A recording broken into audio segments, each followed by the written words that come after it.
monde, Alex Piga à la parole et aujourd'hui j'ai le plaisir d'accueillir la première femme pour nos échanges entre experts avec Farah Kay. Farah Kay qui est entre autres, qui a beaucoup de casquettes, écrivaine, entrepreneur, actrice, coach, confiance en soi et business.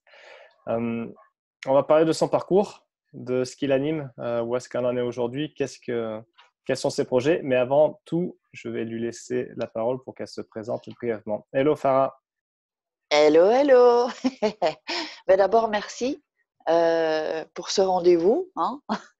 Je suis très contente et très heureuse de pouvoir, d'avoir la parole. Donc, je me présente. En fait, c'est vrai que j'ai plusieurs casquettes. Ça peut peut-être paraître un peu étrange, mais c'est ma vie, quoi, en fait. Donc, oui, je suis actrice. J'ai été formée à la méthode Actor Studio, pour ceux qui connaissent. Je suis aussi écrivaine. J'ai sorti un livre qui est autobiographique. Je parle de mon enfance, de ma vie jusqu'à une certaine année, parce qu'après, ça s'arrête, quoi. Donc, je suis devenue entrepreneur, chose que jamais j'aurais pensé devenir, quoi, en fait. Alors, qu'est-ce que je fais encore? Ouais, je suis coach. Je suis coach. Et la confiance en soi, ça, c'est vraiment mon dada. Et on va dire mon super pouvoir, comme on dit dans l'entrepreneuriat, c'est vraiment de scanner les gens, de savoir directement où ils en sont et de les connecter vraiment avec eux-mêmes, se connecter avec la source aussi. C'est plutôt ça. Je crois que j'ai rien oublié. Oui, je fais aussi du doublage de voix. Ah, d'accord. Ok, Donc super. voilà. Ok, donc assez intense. Euh, comment, par quoi tu as commencé? Tu as commencé par être actrice, c'est ça? Actrice, c'est venu. J'étais chanteuse avant. C'était ça mon rêve. Je voulais devenir chanteuse. Mais quand j'étais dans ma chambre, quand j'étais petite, je m'inventais je, je répétais les dialogues de films, tout ça. Donc actrice, je pense que je l'ai toujours été.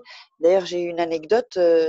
Quand j'avais, je crois que 13 ans ou 12-13 ans, il y avait un magazine qui s'appelait Casting Magazine. Je Oui. pense qu'il existe encore, je sais pas. Et toutes les ados l'avaient pour connaître et savoir aussi tout ce qui se passait avec les vedettes, les stars, tout ça. Et donc, il y avait des petites annonces. Et moi, j'avais lu une petite annonce il y avait un casting où ils cherchaient une pré-ado pour tourner un film. Et je crois que ça, c'était L'Allumeuse. Je crois que c'était ça. Et je me suis dit, ah ben c'est pour moi. Donc j'ai écrit une lettre et j'avais écrit dans cette lettre, oui, je suis une très bonne comédienne parce que même mes parents le disent. Parce qu'en fait, mes parents, chaque fois, me disaient, ah, tu es une bonne comédienne, tu es une bonne comédienne. Par la suite, on va savoir bon, c'était leur excuse aussi pour ne pas voir la réalité en face. Et donc, il y avait une petite note où on disait qu'il y avait une scène où il fallait montrer sa poitrine. Et moi, je m'en foutais. Je me dis, ça, c'est bon. C'est moi, c'est pour moi ce rôle. Donc, j'écris la lettre. Hop, je vais chercher un timbre et je donne la lettre à ma mère pour qu'elle aille la poster. Non, j'avais pas mis de timbre, pardon. Je donne la lettre à ma mère pour qu'elle aille donc à la poste, mettre le timbre et pour l'envoyer. C'était à Paris. Évidemment, elle l'a jamais fait. Elle l'a jamais fait. Donc, et ensuite, j'ai vu que le film était sorti. Je l'ai regardé. Bon, c'est pas que c'était un navet, bon, c'était pas top, mais enfin, voilà. Et donc, j'ai vu cette scène aussi. J'ai vu plus tard ce film. Et j'ai vu qu'on voyait, bon, on voyait ses seins à un moment donné euh, dans le film. Mais c'est un peu je le dis pour un peu montrer euh, que je pouvais prendre des décisions par moi-même assez jeune, en fait. Ouais, ouais, Assez jeune. Ouais. c'est justement Très, très jeune. ce que j'allais faire remarquer, c'est que dès ado, comme quoi comment on peut dire, le courage et, euh, et la volonté, ou en tout cas l'excitation et comment on peut dire ça, l'audace, Oui, oui. ça attend pas le poids des années. Non, non, non, du tout, du tout. J'étais vraiment. Euh, bah, tu vois le film avec Charlotte Gainsbourg, c'était quoi encore là ah, je sais plus ce film qu'elle avait fait. Ben, c'était moi en fait. Tu sais, un peu rebelle, où elle est rebelle. Je sais pas, d'avoir 14 ans. Euh, je me rappelle plus. Je suis même pas sûre que le film dont je te parlais, c'était l'allumeuse. Est-ce que c'était pas la petite allumeuse? Un film de Charlotte Gainsbourg. Ouais. Bref, c'est pas grave. C'est pas grave. Euh, c'est pas important. Donc, moi, je voulais chanter en fait. En fait, au départ, c'était ça. C'est pour ça que je suis allée à Paris, vivre à Paris 12 ans. Moi, je suis née en Belgique, hein, d'une mère belge et d'un père marocain. Ensuite, j'ai pris des cours d'acteur studio très tard. Hein. C'était cette formation que j'ai faite, j'avais la trentaine. Hein, parce que je m'interdisais quelque part de faire, d'être actrice. Mais sinon, avant ça, j'ai fait des petits boulots, plein de petits boulots, parce que je ne voulais jamais. J'étais assez syndicaliste, quoi, en fait. J'ai travaillé dans un hôpital, j'ai travaillé comme femme de ménage dans une grosse société, j'ai vendu des aspirateurs, j'ai vendu des petits livres, ça s'appelle les Qu'est-ce qui dit, je crois que ça existe encore, qui se vendent dans la rue. C'est des livres de poésie, de blagues. Donc j'ai fait plein de petits boulots, j'ai travaillé au McDo, mais je ne restais jamais parce que quand je voyais les gens, moi j'analyse beaucoup, hein, je voyais les gens qui travaillaient là depuis des années, je me disais, mais ah non, non, non, casse-toi, ça me faisait mais flipper, quoi, en fait. Donc j'ai toujours été hors système. Et qu'est-ce qui fait comment tu es passé d'une succession de petits boulots à passer à te dire, OK, bon, maintenant les petits boulots, ça suffit, je vais mettre à profit mon expérience et mes compétences et je vais me lancer dans une activité d'entrepreneuriat. Alors, avant ça, donc j'ai vécu 12 ans à Paris. Je savais que je devais y aller. Je pensais que c'était en tant que chanteuse et finalement, qu'est-ce qui s'est passé? C'est que je suis devenue écrivain. J'ai écrit un livre. Et à partir de cette expérience-là, quand ce livre a été écrit, j'ai senti que je n'avais plus rien à faire à Paris. Et cette vie d'énergie folle, j'avais besoin d'autre chose. Donc, je suis retournée vivre à Bruxelles. Ensuite, j'étais modèle photo aussi. C'est comme ça aussi que j'ai gagné ma vie à Paris. Et donc ensuite, je suis retournée à Bruxelles. J'ai continué à faire des allers-retours à Paris. Puis ensuite, je suis venue vivre en Espagne. Et j'ai travaillé en tant que coach sur une plateforme suisse, en fait, mais payée à la minute. Donc, il faut savoir que cette plateforme, donc quand les gens appellent, c'est 2,80 €. Moi, je ne gagnais pas ça. Hein. Je gagnais beaucoup, beaucoup moins. C'est-à-dire que moi, je gagnais 25 € de l'heure. Alors que se faisait, tu fais 2,80 € fois 60. Tu vois le truc. Ah, c'est intéressant. Quel type de public faisait appel à ce genre de plateforme? Parce que je connais pas. C'est Beaucoup de quoi? femmes, C'est- beaucoup de femmes. Il y avait des hommes aussi. Donc, c'est-à-dire que j'ai fait du coaching, coach de vie, euh, dans les relations amoureuses aussi, tout ce qui touche aussi le professionnel.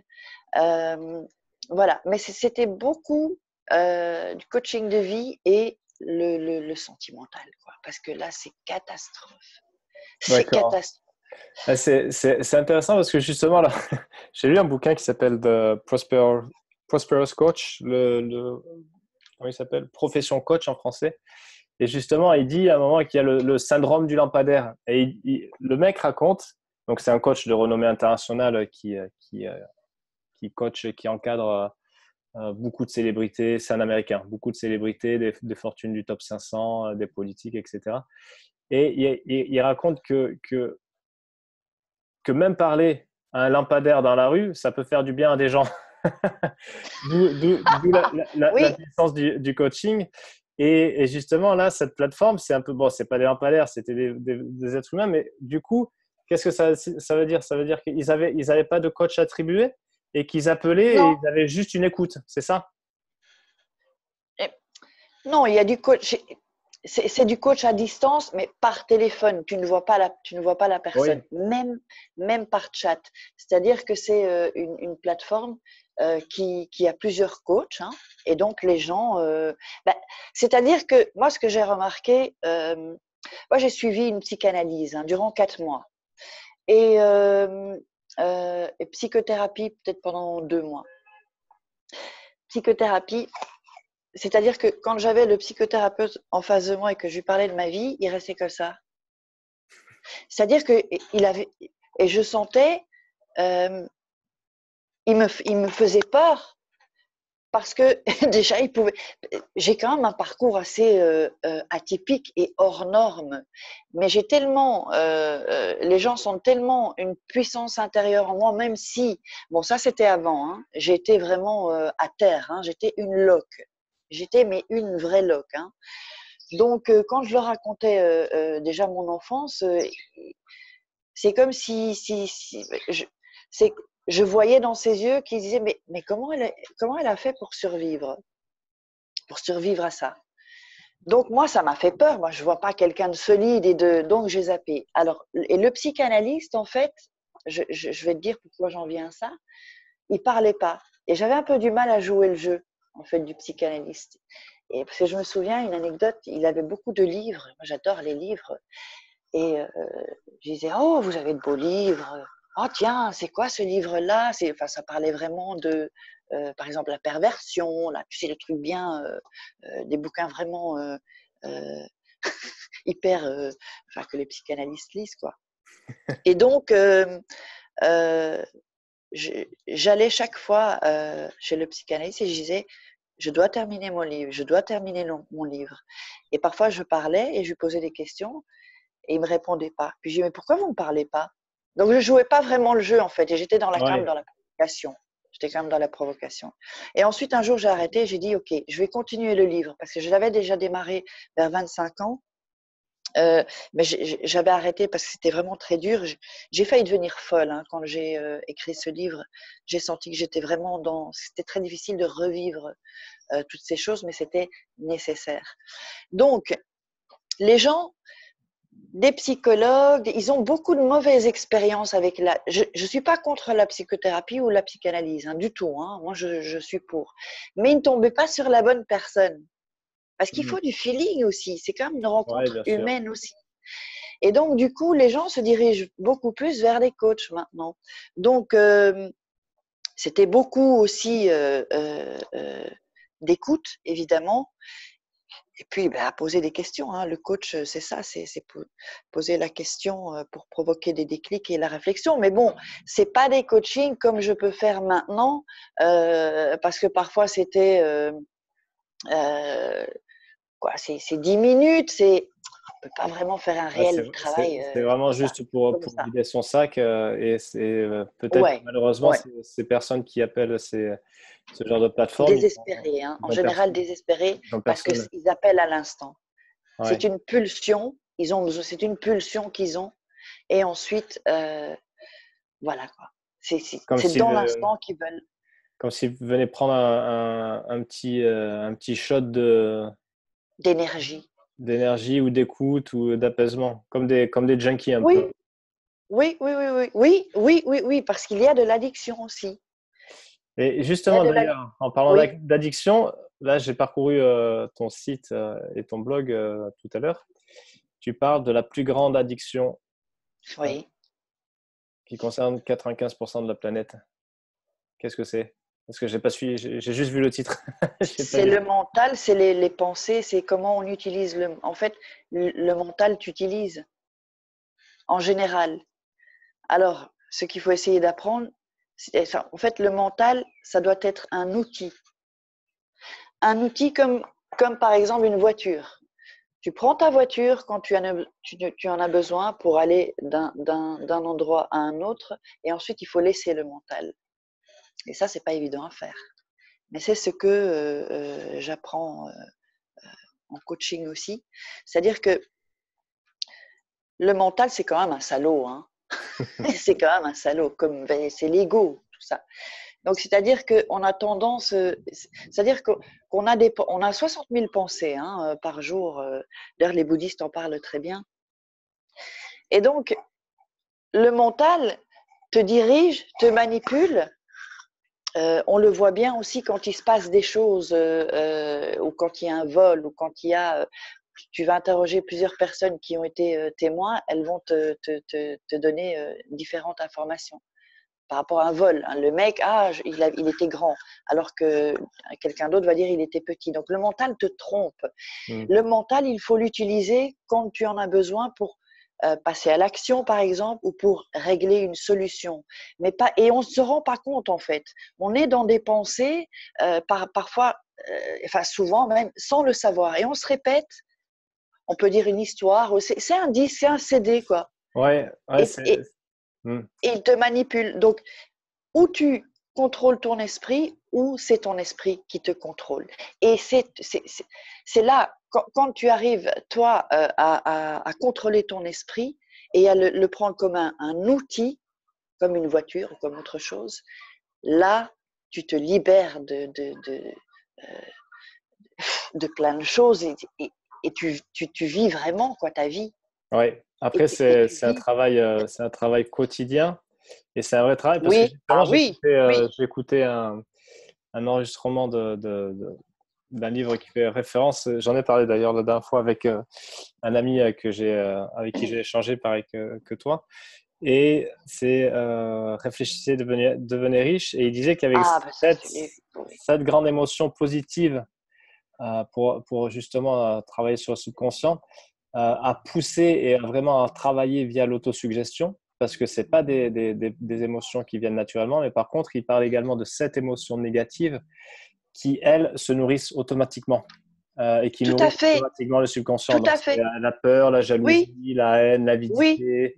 Et que ça, par défaut, c'est ça qui vient nourrir nos pensées, notre mental, le subconscient, ou le nom qu'on lui donne, en tout cas, qui rentre dans la tronche, au lieu d'avoir Mais des oui, pensées positives oui, qui il faut nous penser. nourrissent. J'avais fait une vidéo. En fait, euh, moi j'ai dit une voiture comme ça, mais en fait, il faut vraiment.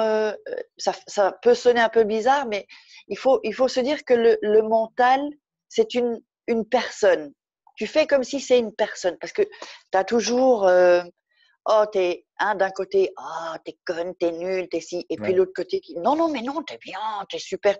Et le cerveau, en fait, quand il a deux informations, il pète un câble, en fait. Il ne peut pas être rationnel, si on veut. Mais oui, c'est un travail quotidien. Au début, c'est vrai que c'est pas facile. C'est pas Non, facile. non. Mais ensuite, une fois que ça devient une compétence inconsciente, c'est gravé dans ton subconscient et il ne va plus t'avoir ton mental. Le mental, bon, tu as les pensées négatives et les pensées positives. Et nous, on a été conditionnés et nos pensées négatives, c'est comme une boule, quoi. Hein. Tu vois, elle grossit, elle grossit, elle grossit. C'est comme quand on se dit, c'est le disque qui tourne toujours, le CD-ROM. Je dis disque parce que à mon époque, je vais faire la vieille, on avait des disques, des vinyles. Maintenant, ce sont les CD. Et donc, c'est quelque chose d'automatisé, quoi. Tu es en automatique et tu te dis, oui, je suis nul. Et parfois, tu ne t'en rends même compte, ce sont les discours intérieurs. Hein. Et donc, au plus tu nourris ces pensées négatives, eh ben, en plus, elles prennent de la place. Et le travail qu'il faut faire, c'est de nourrir le côté positif, cette boule d'énergie, c'est de l'énergie positive, parce qu'une fois qu'elle est plus grosse, elle annule Ouais. le négatif. Et ça, c'est un apprentissage euh, à faire. Et il faut pas se battre contre les pensées. Parce que le mental, il gagne toujours. On ne se bat pas contre le mental. On accueille les pensées, on accueille les émotions et on les laisse passer. Il faut se dire que, OK, et parler comme si c'est une personne, le mental. OK, tu veux, tu me dis par exemple, je suis nul, tu fais comme si c'est un nuage qui passe. Tu le prends pas pour toi. Voilà. Cette personne, ton mental te dit je suis nul, tu laisses, tu attends, tu reçois, enfin tu accueilles, tu vas pas lutter. Il faut pas lutter contre le mental parce que tu perdras de toute façon. Voilà. ça me dit ça, ok, tu laisses passer et ça s'en va en fait. C'est pas permanent, ça s'en va.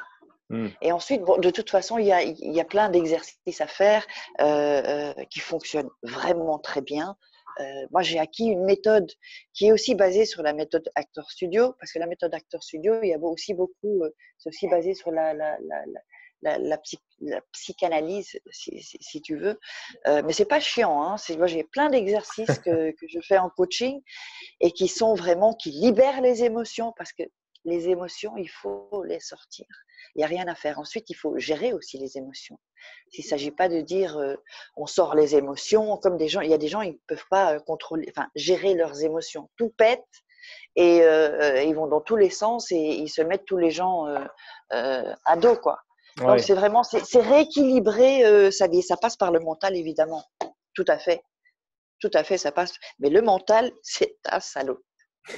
Et il est très, très, très puissant. Très puissant. Et il va te diriger.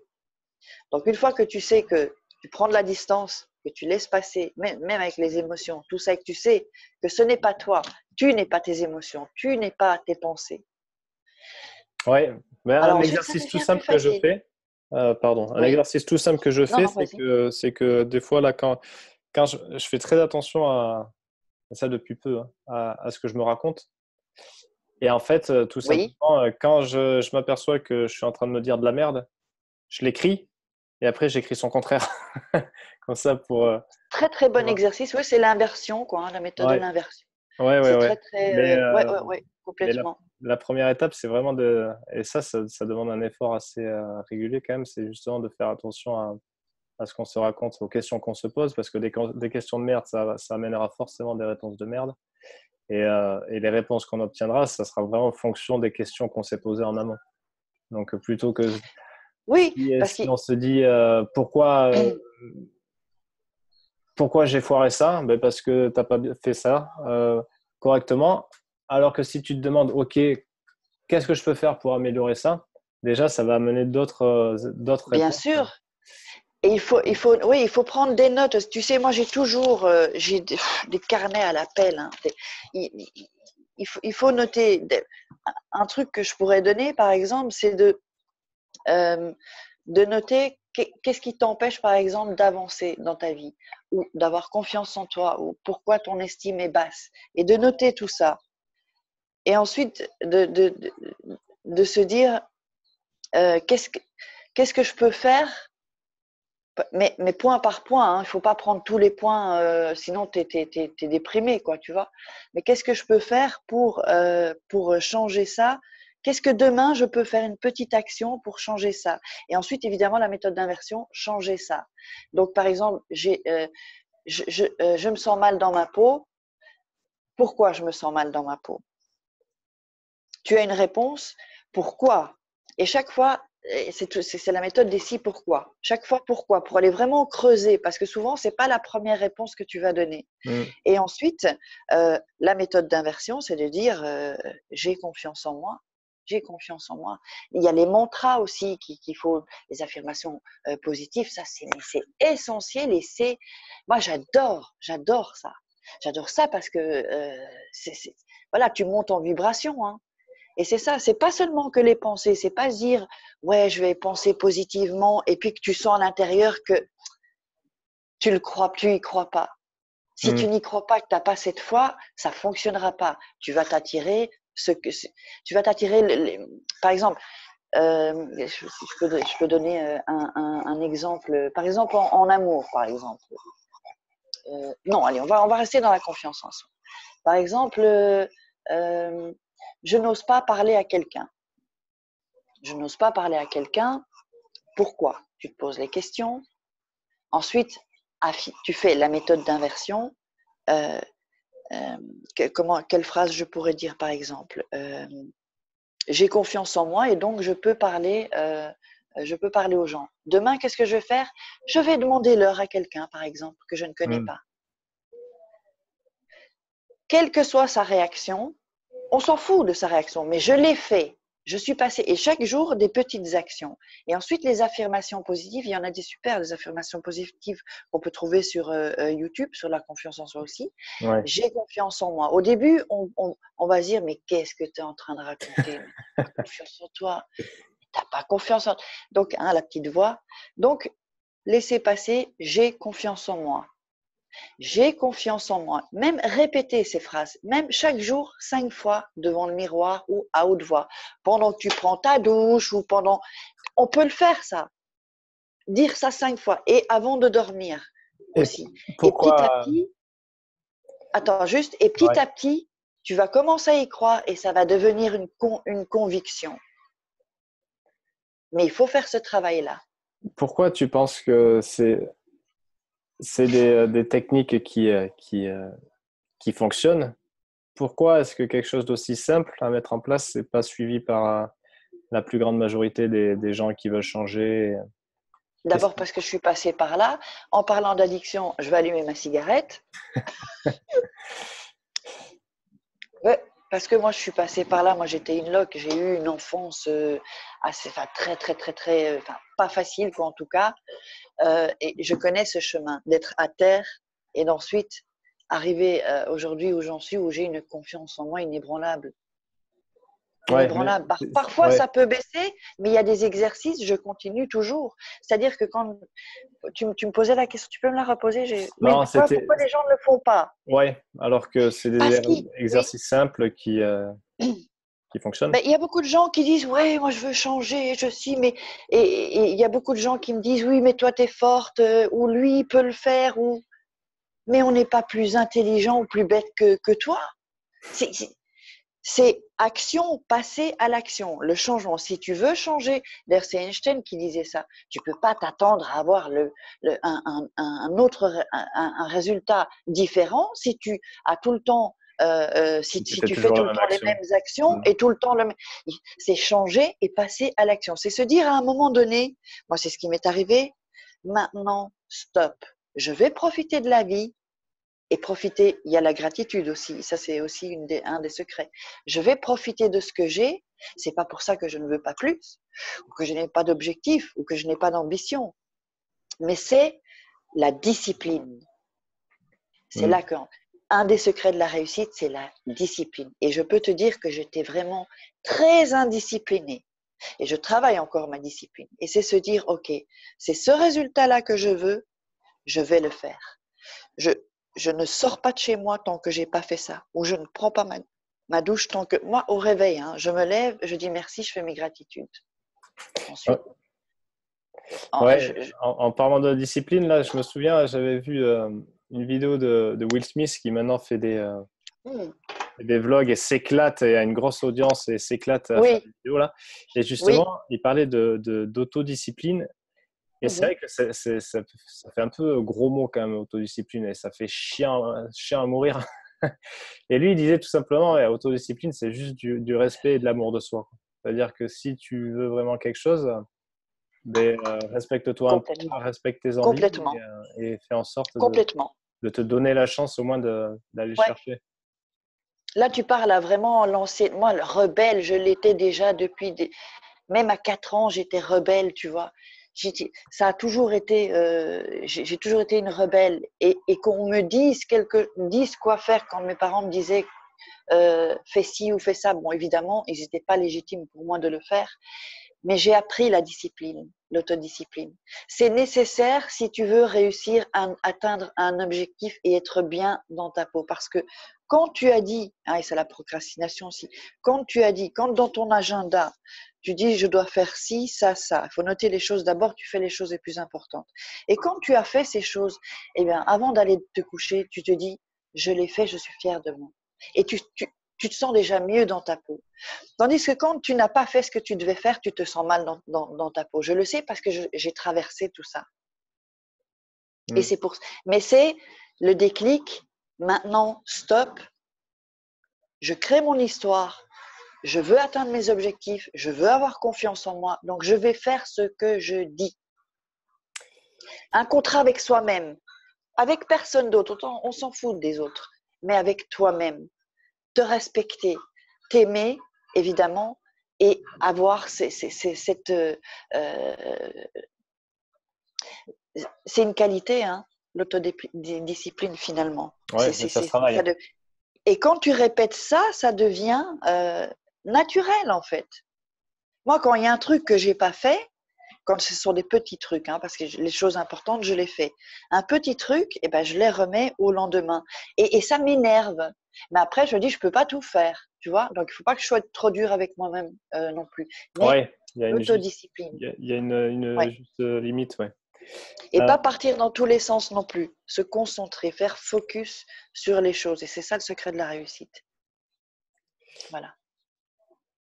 Là, tu es à un nouveau chapitre de ta vie, celui Oui, que tu oui. qualifies d'entrepreneurial, Mhm. et notamment avec ta nouvelle casquette coach business confiance en soi.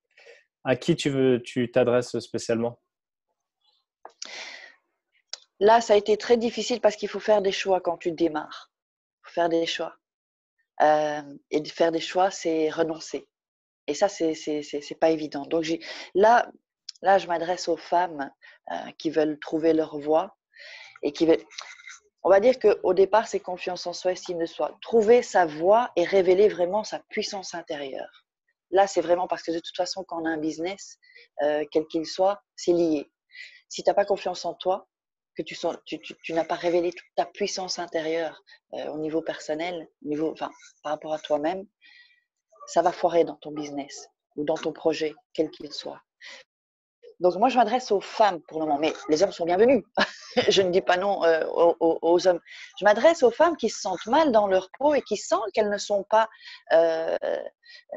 dans ce qu'elles devraient être. Trouver sa mission de vie, savoir vraiment… Parce que quand tu trouves ta mission de vie et que tu sais pourquoi tu es sur cette terre, rien ne t'empêche d'être heureuse. Là, j'ai parlé dernièrement avec une femme qui veut se lancer en entrepreneuriat, mais qui a déjà une société, et elle n'arrive pas à savourer tout ce qu'elle a, alors qu'elle a tout. Elle est mal dans sa peau. Donc là, il y a un truc, c'est confiance en soi aussi, hein, évidemment, estime de soi. Donc du coup, mais c'est ça en fait. Moi, j'aide les gens à trouver leur mission de vie, à trouver leur voie, et voie V-O-I-X et V-O-I-E. C'est ça, c'est très important pour moi. Et ensuite, donc, je fais des coachings personnalisés, j'ai des programmes, j'ai un programme en ligne aussi qui est sous forme de vidéos, hein, de cours sous forme de vidéos, mais aussi des coachings personnalisés en fait. Ok, cool. Donc tu t'adresses aux femmes. Et par rapport, oui, excuse-moi, par Ouais. rapport au business, comme je suis entrepreneur, évidemment que ça entre en jeu. Mais en fait, j'ai beaucoup d'entrepreneurs qui viennent me poser des questions par rapport au business. Alors que moi, au départ, c'est confiance en soi. Donc du coup, j'ai même un politique que je coach, pour te dire. J'ai coaché aussi des actrices. Et maintenant, ce sont des entrepreneurs. Mais je veux dire, je veux pas non plus des gens viennent vers moi, quoi, tu vois. Donc, même une expert comptable. Donc, au final, on peut, tu sais, ça revient toujours au même. Confiance en soi, estime de soi, trouver sa voie, se sentir bien dans sa peau, avoir des objectifs, quels qu'ils soient. Et qu'est-ce qui fait que, d'après toi, du coup, la, la, la plus grande majorité de la population vit avec des petites voix de merde, au lieu de se dire justement de Ils ont peur. s'apprécier. Ça se résume à la peur? Ah, attends, je suis pas sûre d'avoir bien compris la question. Pourquoi, Répète-la. pourquoi, pourquoi, dans ce cas, la plus grande majorité de la population vit avec des petites voix de merde dans leur tête et qui leur fait dire qu'ils sont nuls, qu'ils valent pas le coup, Ah, mais que ça, c'est c'est le pas pour eux. conditionnement. C'est le conditionnement aussi. Ça peut être un prof dans l'enfance, ça peut être un parent toxique moi, par exemple, mon père me disait, t'es une imbécile. Et j'ai cru que j'étais bête, hein, mais vraiment. Hein. Et ensuite, parce que j'ai fait de l'anorexie aussi, quand j'avais 11 ans et demi, ils m'ont fait faire, tu sais, le fameux test quotient intellectuel qui, en fait, un peu une connerie dans un sens, mais enfin, c'est quand même le quotient émotionnel qui compte en plus. Mais enfin bon, à cette époque-là, le quotient intellectuel. Mais moi, je ne savais pas hein, qu'on me faisait un test de quotient intellectuel. Et à 25 ans, je suis retournée dans cet hôpital où j'ai été hospitalisée. On va attendre qu'il y ait un hélico qui passe. Et j'ai appris, donc j'ai revu mon dossier parce que je pouvais à ce moment. Il y a une loi qui était passée où je pouvais le voir. Et en fait, j'étais au-dessus de la moyenne. Donc je me suis dit, mais attends, mais mon père, il m'a dit des conneries. Je ne suis pas bête, mais je croyais être bête. Tu vois? Ouais. Alors que souvent, je me rappelle que les gens disaient, oh, mais qu'elle est intelligente, cette petite fille, qu'elle est mignonne. Mais moi, j'ai cru que j'étais bête. Ouais, sauf que J'étais tu as gardé le, t'as gardé Donc, l'info voilà, moi, ça m'est venu de néfaste. là. Ouais. Ça peut être au lycée. Oh, mais t'es conne, mais t'es nulle. Un copain. Moi, j'ai eu beaucoup de femmes en coaching que des hommes ont cassé. Et idem pour des hommes que des femmes ont cassé, ont détruit. Tu vois? Et ça, c'est tout ce qu'on dit. C'est toujours il faut changer, il faut créer. Ce sont des autoroutes, des connexions neuronales. On a créé des autoroutes. Donc, il faut, on peut pas, comment dire, il faut toujours, comment dire, excuse-moi, comme je suis en Espagne, je perds parfois mon français. Il faut changer tes autoroutes, tes connexions neuronales. Ça, je l'explique dans une formation de la formation Panthère Express. Tu dois te créer des nouvelles autoroutes. Par exemple, je suis intelligente. Par exemple, si on t'a dit je suis une imbécile, je suis intelligente. Oui. Et petit à petit, avec des exercices, ensuite créer cette autoroute. Et elle va être de plus en plus, et tu vas créer d'autres connexions neuronales qui ensuite vont casser les autres, parce que tu vas prendre cette autoroute-là, en fait. Je ne sais pas si je me suis bien exprimée. Enfin, je l'explique bien dans ma formation Panthère Express. Ça, c'est vraiment un truc de confiance en soi. Voilà, quoi. Justement, on va en profiter. Où est-ce que, vu que l'échange touche à sa fin, où est-ce qu'on te retrouve, Farah? Alors, on me retrouve sur YouTube. C'est Farahkay, F-A-R-H-K-A-Y. On peut me retrouver aussi sur Facebook. J'ai un groupe Facebook Révéler votre puissance. Ouais. Juste, je ne sais plus parce que j'ai changé un peu le. Je Ouais. donnerai le lien. Ouais. Ok. On peut me retrouver aussi sur Instagram. C'est Farahkay Coach. Et puis, on peut me retrouver aussi sur mon site www.farah-kay.com. Ok. Voilà, Super. on peut voir mes programmes, mes coachings et tout ça. Donc, et on peut me poser des questions. On peut, voilà, je suis très, très, très ouverte et cool. Voilà. Ok, cool. Pour terminer, est-ce que tu peux nous Oui. donner un livre et une citation qui t'inspirent? Alors, un livre qu'il faut absolument lire, pour moi, c'est Le pouvoir du moment présent. D'Eckhart Tolle. Eckhart Tolle, hein. Ouais, ça c'est un livre. Et une citation, impossible ne fait pas partie de mon vocabulaire. Impossible ne fait pas partie de mon vocabulaire. Oui. Ok, top, super. Merci Farah. Merci à toi. C'était très intéressant. On sent qu'il y a de l'énergie. Ah oui, ça oui. Oui. Et je me suis contenue encore. Hein. J'ai essayé de me concentrer quand même. Ok, super. Merci. Je mettrai tous les liens dans la description de la vidéo et je te dis à bientôt. Ok, super. Merci beaucoup. Mille merci. Salut. Je t'embrasse. Au revoir.